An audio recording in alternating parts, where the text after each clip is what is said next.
Hello hello hello.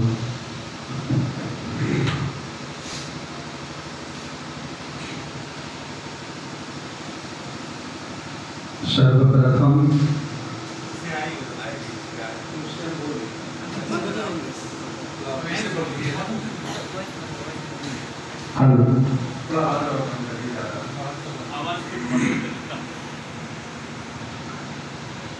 सर्वप्रथम महाभ्रष्टाचार्य गुरु भगवान बुद्ध को नमन करते हुए तो लाइव करा लाइव उपरांत बोधिसत्व बाबा साहब डॉक्टर B.R. अम्बेडकर ऐसे सभी संतों गुरुओं महापुरुषों को मैं नमन करता हूँ जिन्होंने भारतीय संस्कृति, भारतीय सभ्यता, भारतीय दर्शन और समता की परिकल्पना को आगे बढ़ाने का प्रयास किया।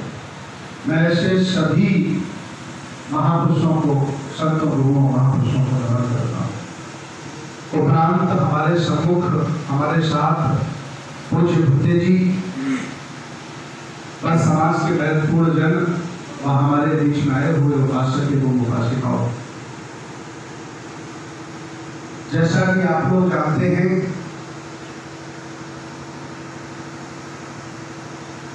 और अगर नहीं जानते हैं तो आप जान लीजिए कि जितने भी देश भारत में हक वंचित लोग निवास करते हैं, इस देश भारत में जितने भी बहुजन पतित कमजोर असहाय निवास करते हैं वो पहले इस देश भारत के पुराने राजा महाराजा रहे हैं। जब आप तथागत भगवान बुद्ध के दर्शन को पढ़ेंगे, भारतीय इतिहास को उठा करके देखेंगे तो आपको पता चलेगा कि तथागत बुद्ध के अनुयायी आप सभी लोग यहाँ 1250 साल राजा रहे। तथागत भगवान बुद्ध के समकालीन राजा प्रसेनजित, बिंदुसार, अजातशत्रु, उपरांत पूरा नाई वंश, महापद्मनंद, उनके सभी राजा, उपरांत बिंदुसार के सभी पूरे खानदान के लोग, सम्राट अशोक से लेकर के गणतंत्र तक। इसके बाद कुषाण वंश के राजा सम्राट कनिष्क जो पूर्णतः बौद्ध बन गए थे और उन्होंने पहली बार सिक्कियों में भगवान बुद्ध का चित्र छपाया। उपरांत 7वीं-8वीं शताब्दी तक सम्राट हर्षवर्धन जो बौद्ध परंपरा के अंतिम राजा रहे। इसी बीच में इसके पहले देश भारत में 18 जगह पर नागों का शासन रहा। नाग वंश, मौर्य वंश के लोप के बाद पाल वंश का शासन रहा। पश्चिम बंगाल से लेकर के जालंधर तक ये सभी के सभी पाल वंश के राजा थे और इन्होंने तक्षशिला, नालंदा, उदयपुरी, विक्रमशिला तमाम विश्वविद्यालय जीर्णोद्धार कराए और जब तक वो लोग अस्तित्व में रहे बुद्ध की संस्कृति को, दर्शन को आगे बढ़ाते रहे। जब आप भगवान बुद्ध के त्रिपिटक के सभी खंड पढ़ेंगे, जो बुद्ध का त्रिपिटक है उसके खंड वर्तमान में उपलब्ध हैं 37 भाग हैं और भारत में अभी तक 27 का अनुवाद हो पाया है। अभी 10 अनुवाद के लिए पढ़े वो पूरे भारत में किसी प्रकाशन के पास नहीं मिलते हैं। एक ही प्रकाशन है बौद्ध भारती प्रकाशन, महावीर प्रसाद जी का भाग, ये बनारस में इन लोगों ने उसको छापा हुआ है। तो ये बुद्ध विहार है, इसमें एक त्रिपिटक का सेट होना चाहिए कि होना चाहिए। तो आप लोग मंगवा लीजिए, वहां से मिल जाता है। आप कभी जाए बनारस तो देकर के आइए तो उनसे फोन कर दूंगा, वो सही पैसे भी लगा लेंगे मैं कह दूंगा। तो ये पूरा त्रिपिटक का सेट होना चाहिए। हम पिछले 30 साल से बौद्ध हैं, 40 साल से बौद्ध हैं और बौद्ध होने की गारंटी देते हैं और बौद्धों का त्रिपिटक ही हमारे पास नहीं है। ऐसा है कि नहीं है? इसलिए मैं अपील करता हूँ कि एक इतना अच्छा संस्थान आपने बनाया है कि हम त्रिपिटक होना चाहिए। जब हम भगवान बुद्ध के त्रिपिटक पढ़ते हैं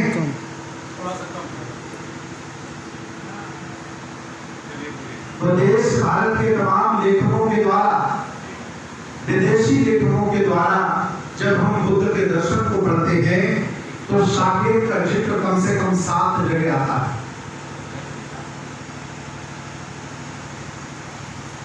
वज्रयानी, तंत्रयानी, मंत्रयानी, महायानी जितनी भी परंपराएं बुद्ध के बाद विकसित हुई, जब उनके आप साहित्य को उठा करके देखेंगे तो साकेत एक बहुत अच्छी नगरी है।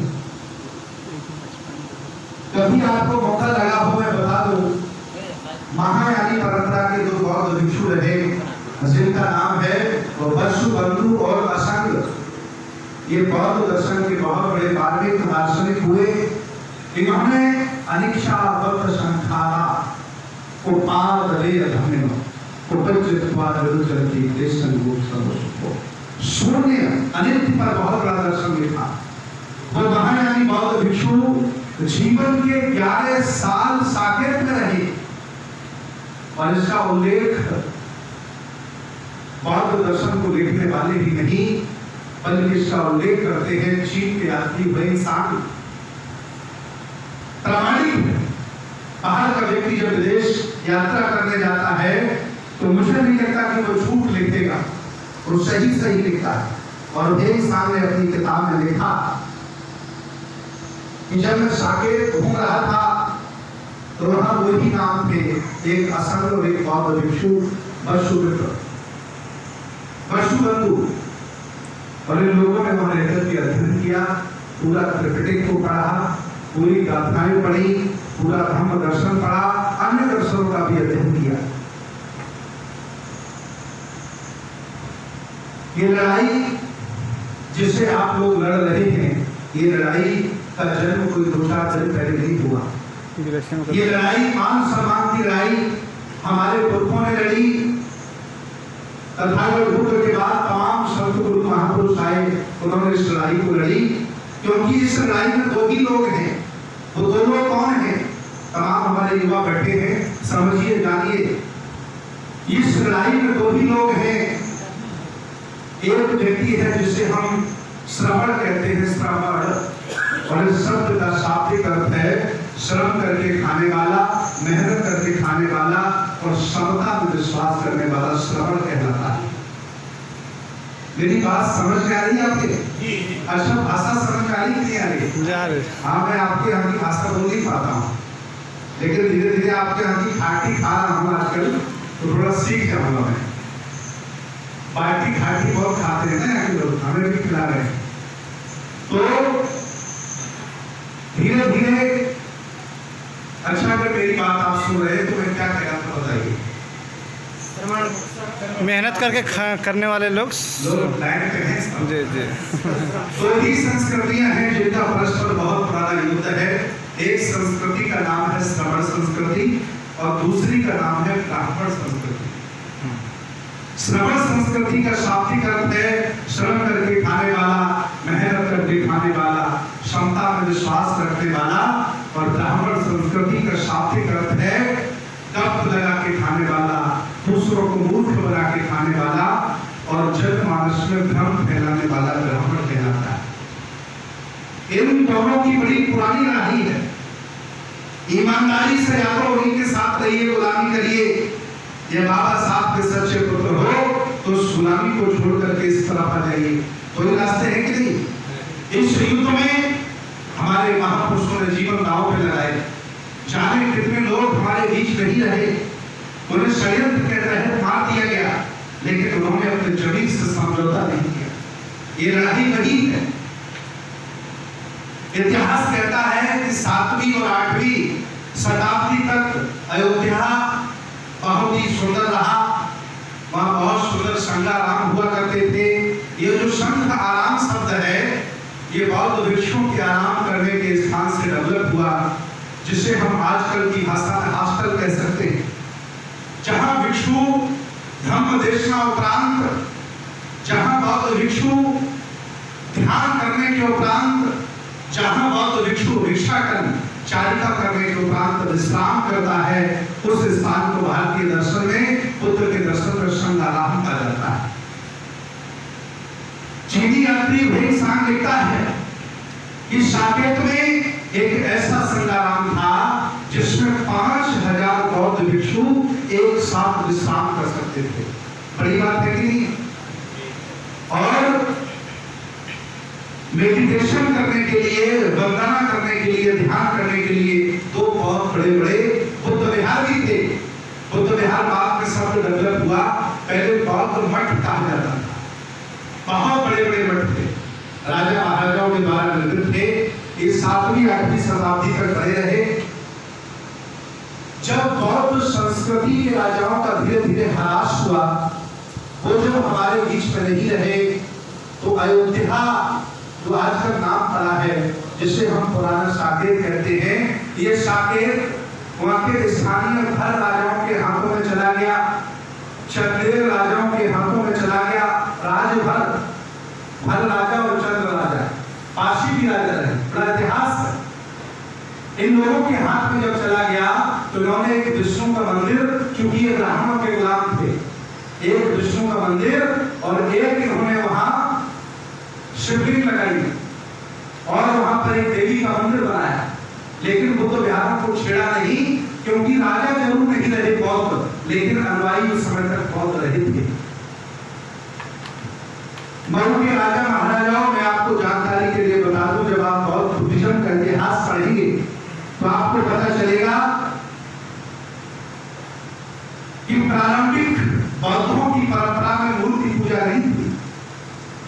प्रारंभिक जो बौद्ध हैं, तथागत बुद्ध के 350-400 साल तक जितने भी बौद्ध देश भारत में रहे, वो स्तूप की पूजा किया करते थे, स्तूपा, जिसे मठ कहा जाता है। आज भी आप देखना, कुशीनगर चले जाना तो छोटे छोटे स्तूप मिलते होंगे, बोध गया जाना स्तूप मिलेंगे, आप कहीं भी चले जाना ठोस स्तूप बने रहते थे। वो स्तूप तथागत के धर्म को याद दिलाते थे। और जब बौद्ध भिक्षु 4 महाभूतों में जब सिमट जाते थे तो उनकी अस्थियों को वहीं रख दिया जाता था, स्तूप पूजा होती थी।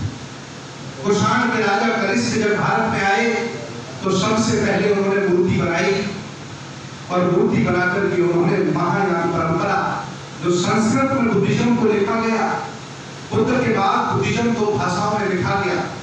पाली में लिखा गया उसे हीनयान कहते हैं, और जो संस्कृत में लिखा गया उसे महायान कहते हैं। अच्छा। पाली भाषा में लिखा गया उसे अस्पृश्य, चांडाल, शाक्य परिवार के बौद्ध भिक्षु और नाई परिवार के बौद्ध भिक्षुओं ने लिखा। इवन को पाली नाई ने तो पूरा हमारा क्रिटिक लिखा। जब आप बौद्ध दर्शन पढ़ेंगे तो समझ में आएगा कि जो नाई है, मेरे बाल बनाता है आजकल, ये बहुत विद्वान बौद्ध भिक्षु हुए। वो पाली पूरा विनय पिटक उन्होंने ही लिख डाला, इतने वो विनय धर्म थे। और जो श्रीवास्तवा, ग्रामीण और भी अलग अलग कम्युनिटियों के बौद्ध भिक्षु डेवलप हुए, इन्होंने संस्कृत में महायान को लिखा। और हीनयान की तुलना में महायान में इन्होंने लचीलापन कर दिया, सिद्धांत विहिता कर दी और उसमें मिलावट कर दी, अंधविश्वास की, पाखंडवाद की और बंदूक फैला दी लापरवाही। जब किसी व्यवस्था में विद्वेषकारी व्यक्ति प्रवेश कर जाता है तो बढ़ते बढ़ते अपने लक्षण छोड़ ही जाता है। तो वही हुआ प्रारंभिक बुद्धिज्म के साथ। मेरी बात समझ में आई जी? इसके बाद साकेत की बात करते, बड़ा लंबा दर्शन है, बड़ा लंबा बुद्धिज्म है। अगर हमारे अष्टांगिक मार्ग की व्याख्या करने लगे, 10 पारगताओं की व्याख्या करने लगे, कार्य कारण के सिद्धांत को हम आपको समझाने लगे, जिसे दुनिया का सबसे अनूठा सिद्धांत कहा जाता है, प्रतिसमुत्पाद, तो समझ में आ जाएगा कि आदमी को, इस दुनिया को किसी ने बनाया नहीं है, बल्कि इसका धीरे धीरे विकास हुआ। लेकिन मैं पूछना चाहता हूं आपसे, आप जितने लोग बैठे हैं, इस दुनिया में 2 तरह के लोग निवास करते हैं। एक वो है जो ये मानते हैं कि ये दुनिया किसी ने बनाई, एक वो है जो ये मानते हैं कि दुनिया किसी ने बनाई नहीं है, बल्कि इस दुनिया का धीरे धीरे विकास हुआ है। आप कौन सी बात मानते हैं? विकास। हाँ, तब आप बुद्ध को जानते हैं। अगर ये मन में कहीं आपके रह गया कि दुनिया किसी ने बनाई है, आप बुद्ध को जान नहीं पाए। आप ब्राह्मणों के गुलाम। क्योंकि अवतार और सृष्टि रचना नहीं होती है, यहाँ विकास होता। अनिच्छा अवत संखार उपादले अद्भुत। आइए मैं आपको लेके आता हूँ साकेत की तरफ। 7वीं 8वीं शताब्दी तक वो जमीन हमारे हाथों में बनी रही। उपरांत वहाँ तमाम हिंदू अन्य राजा हुए जो उनके गुलामी कर गए। इसके बाद साकेत में मुसलमान, पूरे देश में मुसलमान स्थापित हुए और उन मुसलमानों के साथ मिलकर के देश भारत का जो अल्पजन है, जिसे आप दूसरी भाषा में ब्राह्मण कहते हैं या सामंतवादी कहते हैं, क्योंकि ये अच्छा खाने का आदि हो गया था, मान सम्मान से रहने का आदि हो गया था और इसने मुसलमानों के साथ रोटी बेटी के संबंध बना लिए। जो कभी साकेत मेरा था, उस साकेत पर इनकी रजामंदी से मस्जिद बनाई गई। तब तक कोई बौद्ध नहीं था, क्योंकि जितने बौद्ध थे उनको षड्यंत्र के साथ शिक्षा से वंचित कर दिया, धन से वंचित कर दिया, अच्छे कपड़े पहनने नहीं दिए गए, समाज में रहने नहीं दिया गया। क्योंकि जो आज सबसे ज्यादा पतित है वो ब्राह्मणों से अंतिम समय तक रहा है। जो आज सबसे नीच कहा जाता है वो इस व्यवस्था से अंतिम समय तक दो भाग किया गया है। इसलिए उन्होंने षड्यंत्र के तहत उसे सबसे नीचे रखा है। आज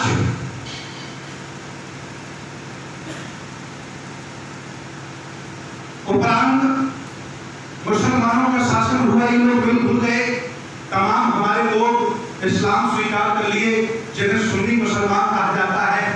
कुछ ठाकुर ब्राह्मण बनिए मुसलमान हुए, उन्हें शिया मुसलमान कहा जाता है। इसलिए शिया मुसलमान भाजपा के साथ आज भी खड़ा है और सुन्नी मुसलमान उनके खिलाफ खड़ा रहता है, क्योंकि वो आपका भाई बंधु है। ये बात समझते हैं कि नहीं समझते हैं? मैं आया था साकेत के बारे में बताने के लिए, पूरा भाषण देने लगा ना। जरूरत है कैसी? चलिए कोई नहीं।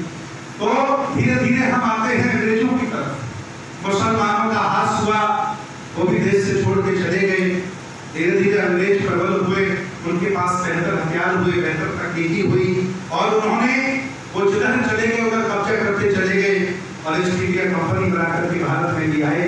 और आकर के उन्होंने धीरे धीरे यहाँ के रजवाड़े खत्म किए, युद्ध जीते और धीरे धीरे भारत पर कब्जा कर लिया। अंग्रेज चूंकि ईसाई थे और ईसाई कभी बौद्ध रहे हैं, इसका 1 घंटे का भाषण है। मुसलमान मोहम्मद साहब को अपना अंतिम पैगंबर मानते हैं। पैगंबर भी कभी बुद्ध की शिक्षाओं से प्रभावित रहे हैं और उन्होंने भी बुद्धिज्म को पढ़ा। ये सब बहुत बात के लोग हैं। ईसा मसीह भी बात के हैं, मोहम्मद साहब भी बात के हैं। तो दोनों लोग बुद्ध के स्कूल में पढ़े, दोनों लोगों ने बुद्धिज्म को पढ़ा, इसीलिए लिबरल उन्होंने दर्शन दिया। उपरांत यहाँ अंग्रेज आए और अंग्रेजों ने उत्खनन की विधा को जन्म दिया। उत्खनन प्रेमी अंग्रेज थे, वह जहाँ भी टीला देखते थे, जहाँ भी किला देखते थे, उसकी खुदाई कराते थे। और एक ऐसा व्यक्ति, कनिंघम नाम का व्यक्ति, वो भी अंग्रेज था, उत्खनन का प्रेमी कहलाया और उसने पहली बार साहस किया कि साकेत को, अयोध्या को आसपास खोदा जाए, खुदाई कराई जाए तो पता चलेगा क्या है। जब कनिंघम के निर्देशन में साकेत को खोदा गया, 11 दिन खोदने के बाद जहां से देखो वहां से बहुत अवशेष निकल रहे थे।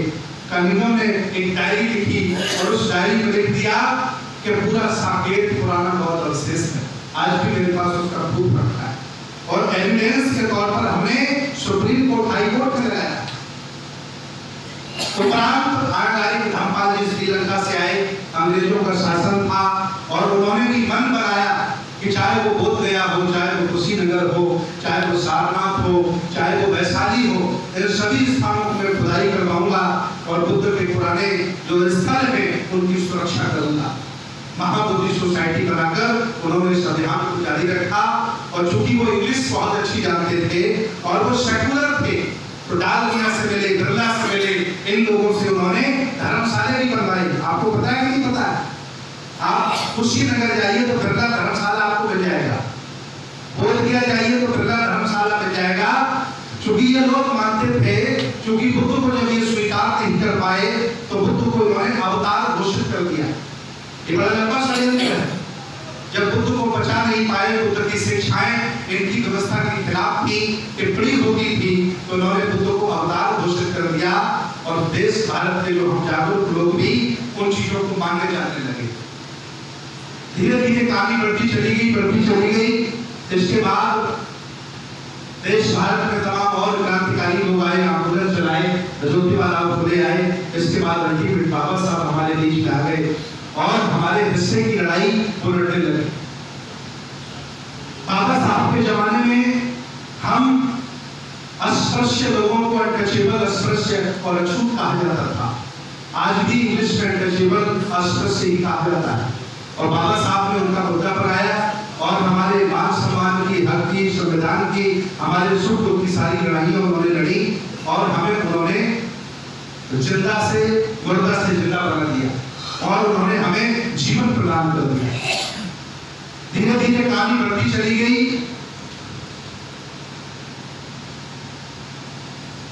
बाबा साहब ये समझ पाए कि हम लोग आदतन स्वभाव से पुराने बौद्ध हैं। हम जितने भी लोग हैं जो हक बच्चे समाज बिलोंग करते हैं, ये सारे के सारे ईमानदार लोग होते हैं, किसी की चोरी नहीं करते हैं, किसी को धोखा नहीं देते हैं। आज भी पंचशील के लिए जीवन में बसा पड़ा है। स्वभाव से हम पुराने बौद्ध हैं। हम लोगों को पतित, गरीब, कमजोर बना दिया गया है।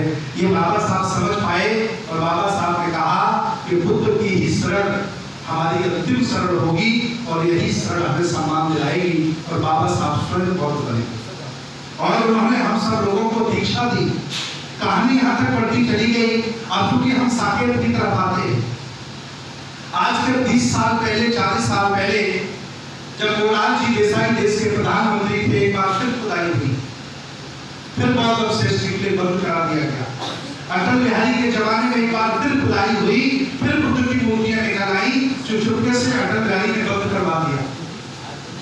कांग्रेस के जमाने में कई बार वहां दरवाजे खोले गए, रामलला विराजे गए, गेट खोला गया, सबको असंवैधानिक ठहरा दिया गया और आज पूरा देश चिल्ला रहा है मंदिर संवैधानिक बनता चला जा रहा।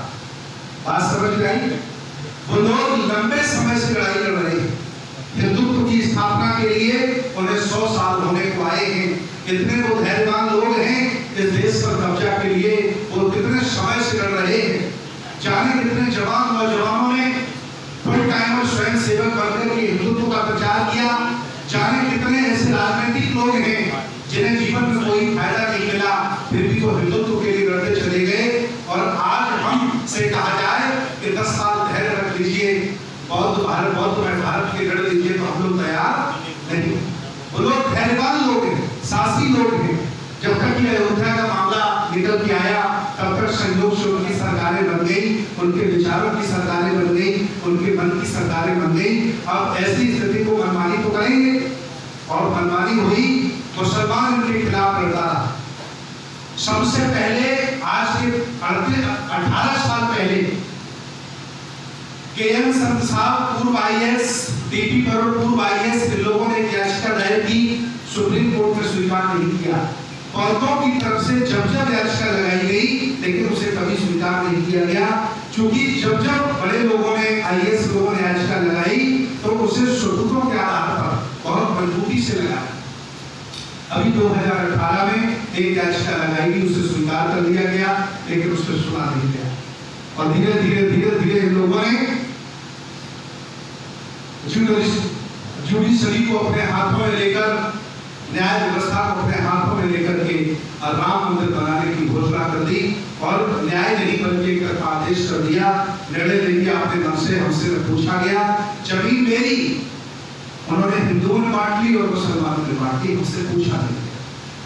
मतलब हम लोग इतने कमजोर हैं देश भारत में कि मेरी जमीन पर कोई कब्जा कर ले रहा है और मैं आह भी नहीं निकाल पा रहा, मैं चिल्ला भी नहीं पा रहा।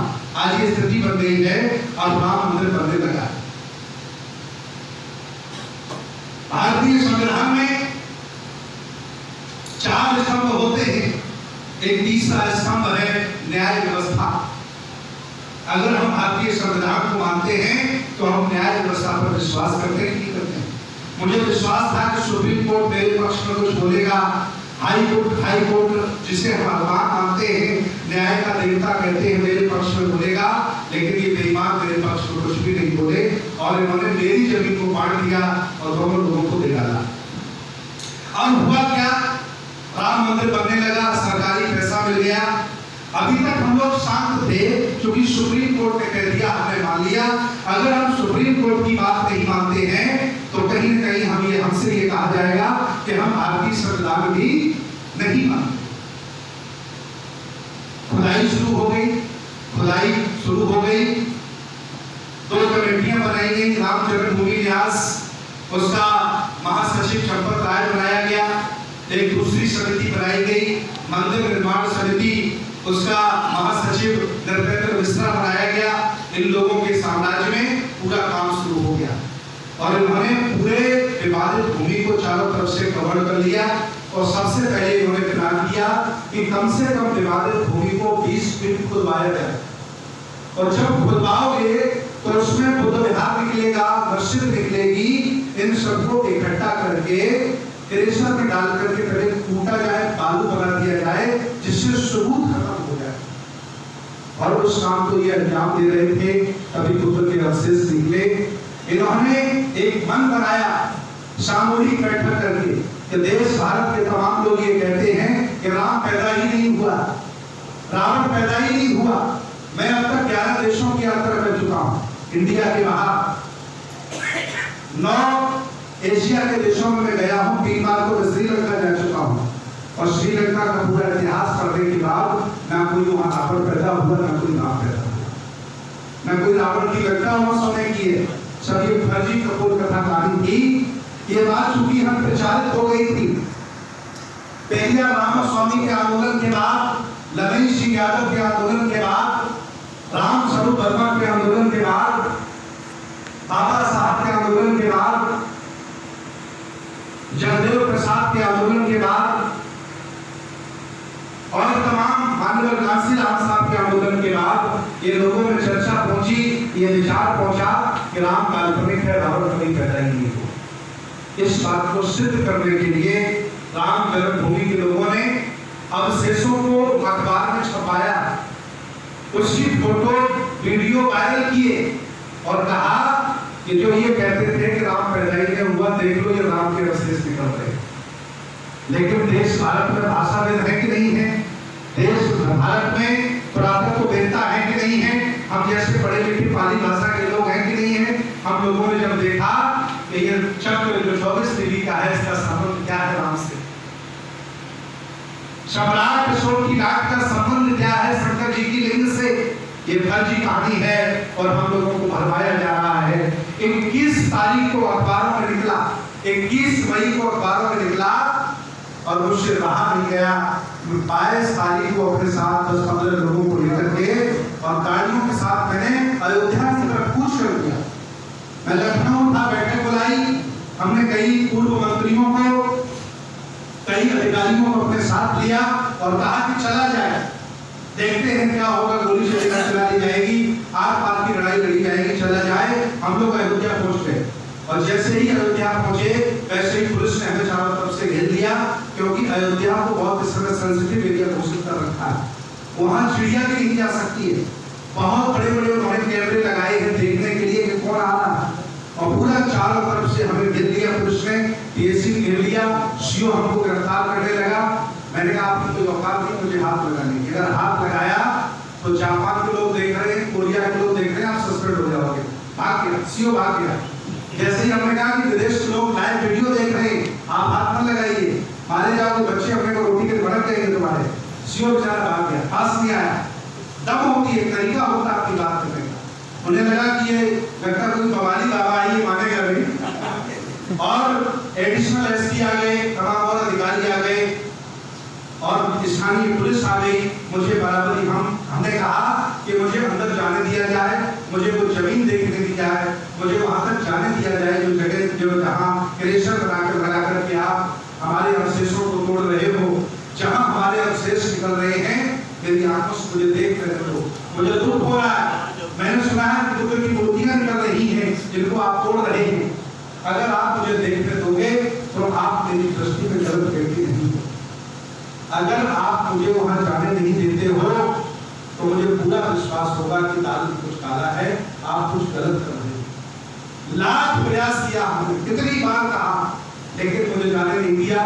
एसपी आ गया, वो भी हमसे आंखें दिखाने लगा, एसपी काम करेंगे तुमसे ज्यादा पढ़ा लिखा हूँ एसपी साहब, और आपसे ज्यादा विदेश यात्रा हमने की है। जाने कितने डीजीपी रैंक के हमारे उपासक हैं, मुझे बदनामी करते हैं, दूर से बात करिए, हाथ न लगाना, ये जीवन है। कोई हम बाबा बवाली नहीं है, बहुत भिक्षु है। बेचारा पुलिस कप्तान भी डर गया कि कौन से बवाल आ गए, है ना। बड़ा युद्ध किया हमने, बड़ा संघर्ष किया वहाँ, और संघर्ष करने के बाद क्योंकि सरकारी कर्मचारी भी आने लगे, पूरे अयोध्या फैजाबाद के जो सरकारी कर्मचारी हैं, उनको जब लगा कि भंते जी अकेले घुसे चले जा रहे हैं तो मुझे भी जाना चाहिए। उसमें कई टीचर, कई बैंक मैनेजर, कई चपरासी बेचारे मोटरसाइकिल से भाग करके पंसी की पट्टी डाल के आने लगे।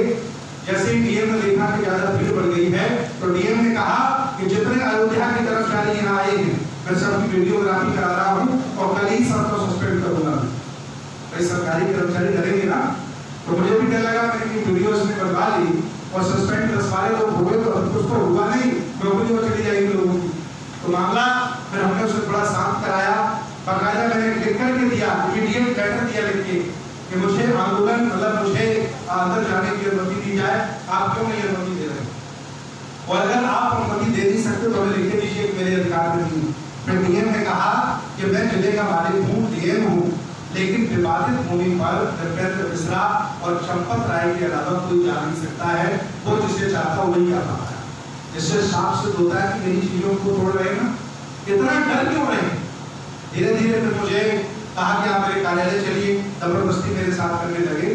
फिर हमने उचित समझा कि चलिए कार्यालय चला जाए, तो मैं पुलिस कप्तान के कार्यालय पहुंचा, तो मेरे साथ जो लोग थे उनको अलग बैठा दिया गया, हमको अलग बैठा दिया गया। हमने सोचा ये कुछ फटबाजी दिखाएगा, लेकिन वो हमको काजू बादाम खिलाता रहा, मेरी उल्टी सेवा करता रहा, क्योंकि मैं उसे इतना डरा दिया था।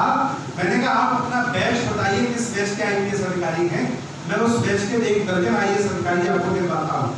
मैंने कहा आप किस कोचिंग की पढ़े लिखे हैं आप बताइए, आप मुखर्जी नगर रहकर के तैयारी किए हो या इलाहाबाद रहकर के तैयारी किए हो, तो समझ गया कप्तान की भर्ती इकट्ठा पढ़े लिखे सब जानते हैं कि कौन सी कोचिंग के आप आईपीएस हो और कौन से कैडर के हो। मैं बराबर लड़ता रहा, संघर्ष करता रहा, तो बात यहाँ तक पहुंची, मैं वहाँ पहुंच गया। इसके बाद लौट करके हमारी पूरी टीम रात के 11 बजे हम लोग लखनऊ पहुंचे। लखनऊ पहुंच करके हमने प्रतिनिधियों से, जजों से, सामाजिक लोगों से, राजनीतिक लोगों से, राजनेताओं से, क्योंकि जो ग्रुप है हमारा, उस ग्रुप में कोई भी आईएएस, पीसीएस, जजेस, डॉक्टर, इंजीनियर, नेता, अभिनेता, व्यापारी ऐसा नहीं है जो जिंदा है जिसे हम नहीं जानते हैं पूरे उत्तर प्रदेश भारत में। सब लोगों से डिस्कस किया हमने। डिस्कस करने के बाद निर्णय ये हुआ कि भंते जी हम संविधान को मानने वाले हैं, हमें न्यायिक लड़ाई करनी चाहिए, संवैधानिक लड़ाई करनी चाहिए। संवैधानिक लड़ाई क्या होती है कि पहले एक ग्रुप बनाया जाए, एक संगठन डेवलप किया जाए, उसका रजिस्ट्रेशन नहीं किया जाए आरएसएस की तरह।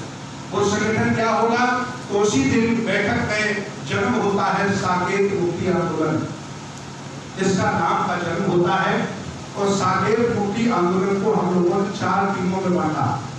पहली टीम है संरक्षक मंडल, दूसरी टीम है जन आंदोलन टीम, और तीसरी टीम है न्यायिक टीम है, तीसरी टीम न्यायिक टीम है, और चौथा है सोशल मीडिया। इन 4 टीमों में हमने साकेत मुक्ति आंदोलन को बांटा। पूरे देश में चर्चा शुरू हो गई।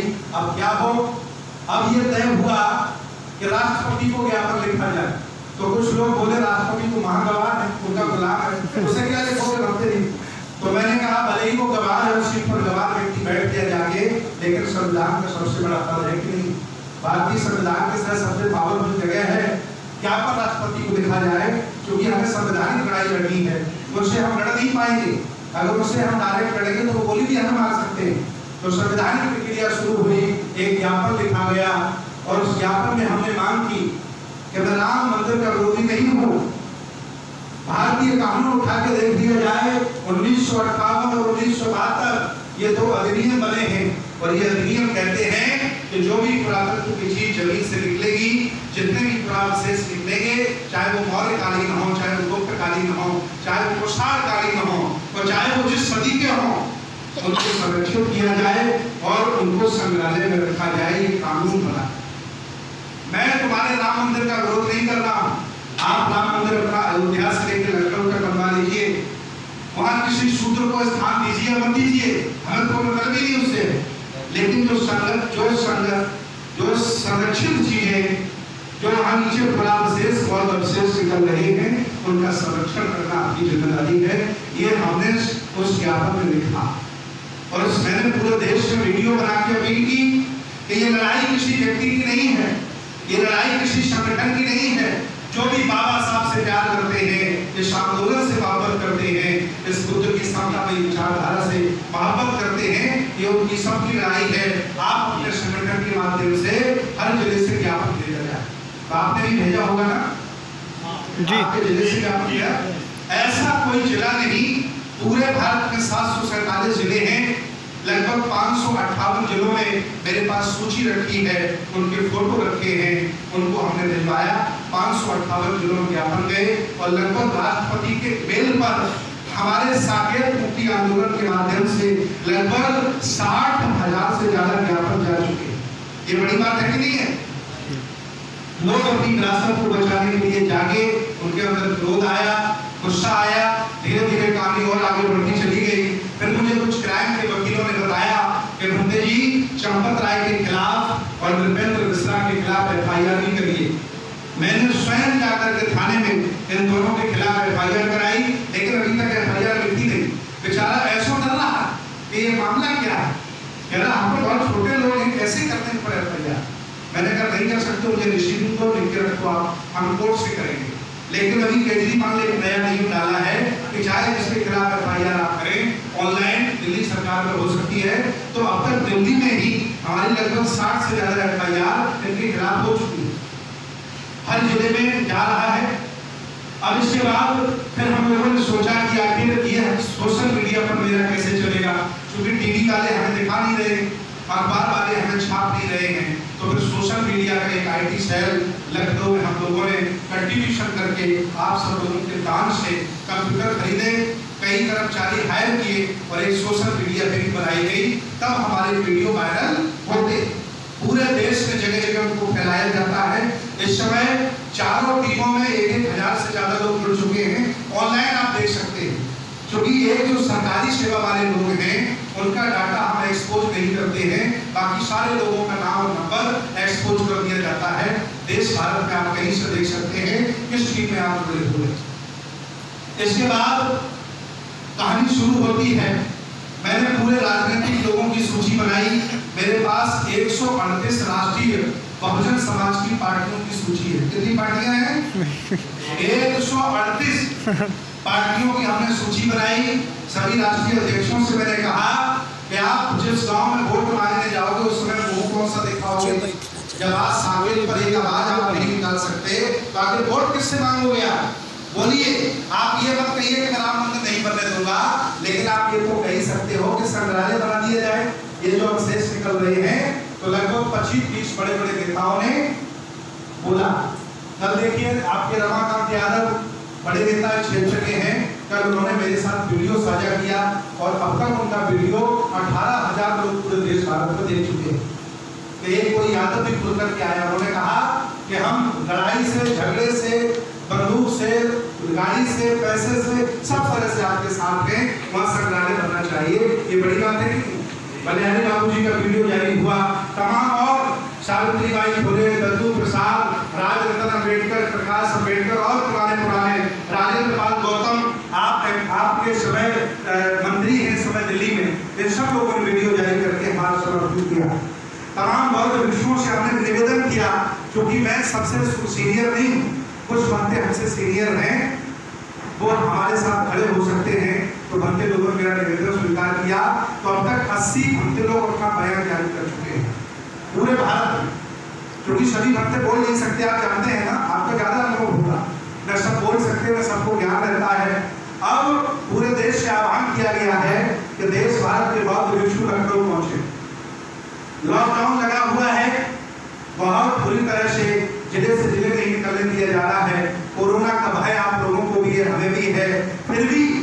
लगभग 60 से ज्यादा बंदे लखनऊ में इकट्ठे हो गए हैं, अयोध्या में इकट्ठे हो गए। मैं लखनऊ में और अयोध्या में लिखित तौर से प्रार्थना पत्र लगा चुका हूं कि मुझे बड़ा आंदोलन करने की अनुमति दी जाए।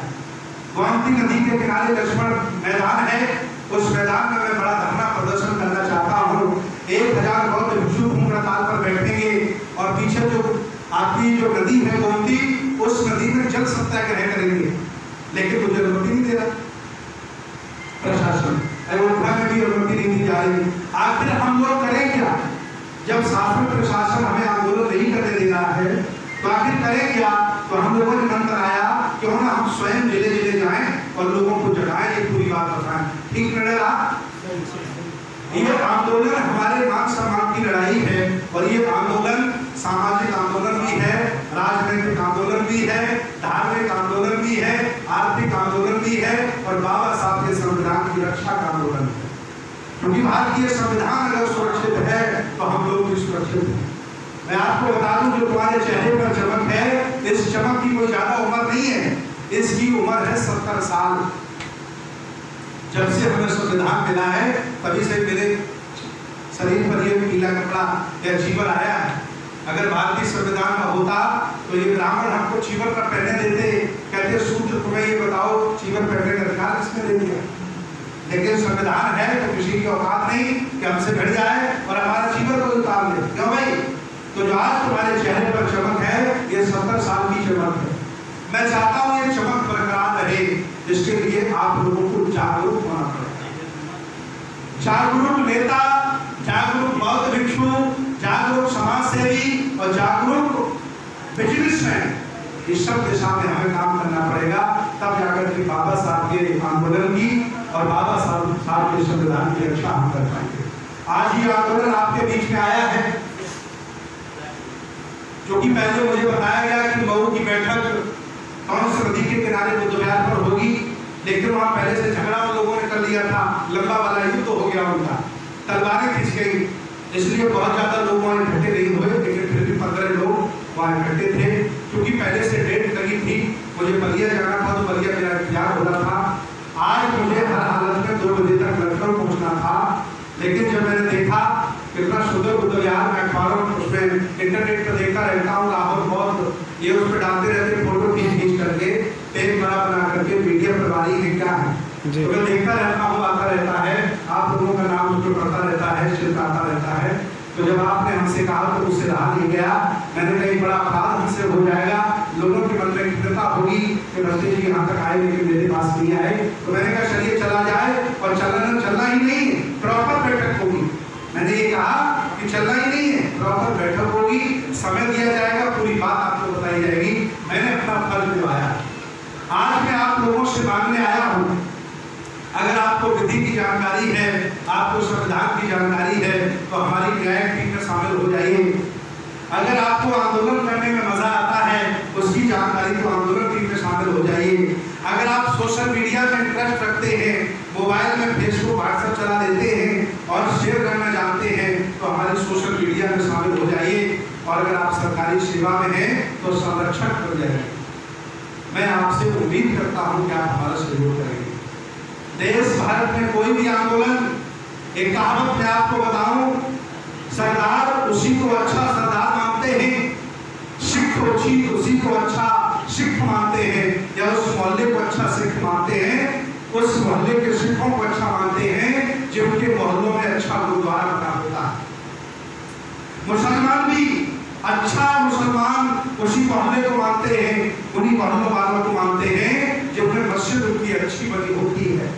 और मैं भी बहुत उन्हीं को मानता हूँ जिनके मोहल्लों में अच्छे बुद्ध विहार बने होते हैं। साध साध आपने बुद्ध विहार बनाकर ये प्रमाण दिया है कि आप सिंसियर हैं, आप जागरूक हैं, आप इस आंदोलन में लगे हैं। तो मैं अपील करता हूँ आपसे, मैं सुप्रीम कोर्ट गया, पूरा एविडेंस बनाकर के सुप्रीम कोर्ट में फाउंडेशन है, डॉक्टर अम्बेडकर गोदी फाउंडेशन के नाम से मेरी डेट प्रोसीजर दायर हो गई। लाखों रुपए वकीलों ने खर्च कराए, क्योंकि वहाँ हल्के वकीलों को सुना नहीं जाता। हल्का वकील कर लोगे तो आप भी हो सकता है कि मौरी न लगाए रजिस्ट्रार। जब वकील बड़ा हो, बड़ी आंख वाला हो, बड़ी कार वाला हो, जिसका रुतबा हो, राजनीतिक कुर्सी दोषी वकील को सुना जाता है। और मैं एक बात बता दूं, पहले डकैत हुआ करते थे, बड़ी मूंछ वाले, बंदूक वाले, घोड़ी वाले, और जो लोगों को डरा डरा के रखते थे, जिन्हें हम सामंती कहते थे। लेकिन आजकल कोई और डकैत नहीं है, आजकल सबसे बड़े डकैत हैं सुप्रीम कोर्ट और हाई कोर्ट। ये डकैत इतने बड़े डकैत हैं, ये जब चाहे तब नेता को डरा दें, जैसे गांधी को डरा दिया है। ये जब चाहे लालू जैसे भीमादार आदमी को जेल भेजते हैं, डकैत है कि नहीं है? जब चाहे तब, और जब चाहे तब किसी IAS PCS को जेल भेजते हैं, किसी के खिलाफ बोलते हैं। ये जब चाहे किसी के खिलाफ कुछ भी कर सकते हैं। ये 10 साल में एक बार अच्छा न्याय देकर हमारी सहानुभूति ले लेते हैं और उन्हें हम न्याय का देवता मान लेते हैं, और ये 9 साल हमारी चमड़ी निकालने के अलावा दूसरा कोई काम। देश भारत की न्याय व्यवस्था सबसे खराब है, कॉलेजियम व्यवस्था है। वोटों से आप नेता बना देते हैं, लेकिन आपके वोट और ज्ञान और जज नहीं बना रहा है, वो आप पैदाइशी जज हो रहे हैं। जज का बेटा जज हो जाता, जज का साला जज हो जाता है। ये व्यवस्था ध्वस्त होनी चाहिए। देश भारत में इसके खिलाफ आंदोलन होना चाहिए, नहीं तो आप पैसे वाले हो जाओगे, जेल भेज देंगे। आप इनके खिलाफ बोलोगे, आपको जेल भेज देंगे, आपका एनकाउंटर का आदेश कर देंगे, आप मारे जाओगे। इसलिए जब तक न्याय व्यवस्था पर कुठाराघात नहीं होगा, तब तक भारत का संविधान और बाबा का आंदोलन आगे बढ़ने वाला नहीं। मैं आज अपील करने आया हूँ आप लोगों से, आप लोग मेरी डायरी में अपना नाम लिखा दीजिएगा। और जैसे मानवर कांसीराम एक वोट मांगा करते थे और एक नोट मांगा करते थे, वैसे ही साकेत मुक्ति आंदोलन आपसे समर्थन भी मांग रहा है और एक रुपया भी मांग रहा है। अगर ऐसा आप करेंगे तो पूरा देश हमारा इतना बड़ा है, इतनी बड़ी जनसंख्या हमारे लोगों की है, हम पैसे के बगैर मार खाने वाले नहीं होंगे। कुछ न कुछ सहयोग किया जाए। डायरी बनी हुई है, उसमें आप अपना नाम लिख सकते हैं, और नाम के सामने जो भी आपके मन में हो, कोई दबाव नहीं और दान है। मैं बहुत भिक्षु हूँ, मुझे हक है कि नहीं? मेरा जीवन दान पर निर्भर है। अगर आप दान नहीं करेंगे तो हमारा जीवन कैसे चलेगा? मैं खेती करता नहीं, नौकरी करता नहीं, आप हमें खाना खिला देते हैं, बाकी और भी जो खर्चे कैसे चलेंगे? तो मेरी अपील आपसे है कि इस आंदोलन में सहयोग करें, ताकि आंदोलन आगे तक जाए, और इस आंदोलन में अपनी भूमिका निश्चित करें। हर जिले में हमने 10-10 लोगों की टीम बनाई है, 10 संरक्षक मंडल, 10 न्यायिक टीम में, 10 सोशल मीडिया में, 10 जन आंदोलन में। मैं चाहता हूँ आप लोग हमें 40 लोगों की सूची बना के दीजिए, इस उद्योग से जुड़े हुए लोगों की, जिनको हम आंदोलन में रख सकते हैं। आपका भी उसमें भागीदारी हो जाए और आपका भी उसमें नाम अंकित हो जाए। मैं बराबर संघर्ष कर रहा हूँ। अभी 6-7 दिन पहले मुझे धमकी दी गई, गुजरात के लोग धमकी दे रहे हैं, हरिद्वार के लोग धमकी दे रहे हैं, और हमसे कहते हैं कि भीमटे बहुत टकली गंजी करके घूम रहा है। अभी तक कट बोलने मंदिर नहीं बनने दे रहे थे, भीमटा तू आगे आ गया है, तुझे हम गोली मार देंगे, तू जब मरेगा तो तुझे ऐसी जगह फेंकेंगे, पानी पीने को नहीं मिलेगा। रोज हमें डरते धमकी देते हैं। क्यों देते हैं? क्योंकि उनके मान सम्मान पर हम कुठाराघात, उनको आग लगी है, और उन्होंने मेरे सम्मान पर कुठाराघात किया, तो मेरे लोगों में आग नहीं लगी। इसलिए आग लगाओ, जोश पैदा करो। उनकी इतनी हिम्मत है, देश दे रहा है, हम संख्या में ज्यादा हैं, हम हर तरह से मजबूत हैं। मेरी ये जातिवादी सोच, हमारे संगठन जो आपस में बांट रखते हैं, ये हमको बड़ा स्थापित नहीं होने दे रहे हैं। नहीं तो हम लोग देश से राजा कब के बदले होते और बहुत बड़े भारत बंधा बन गया होगा। इसलिए मैं चाहता हूँ, ये लड़ाई किसी व्यक्ति की नहीं है, किसी संगठन की नहीं है, ये लड़ाई विचारधारा की है, हमारे मान सम्मान की लड़ाई है। आप सभी लोग इसमें हमारे साथ आए, और हमारा एक मिस कॉल नंबर है, अपना मोबाइल निकालिए, नंबर नोट करिए, उसमें मिस कॉल मारिए।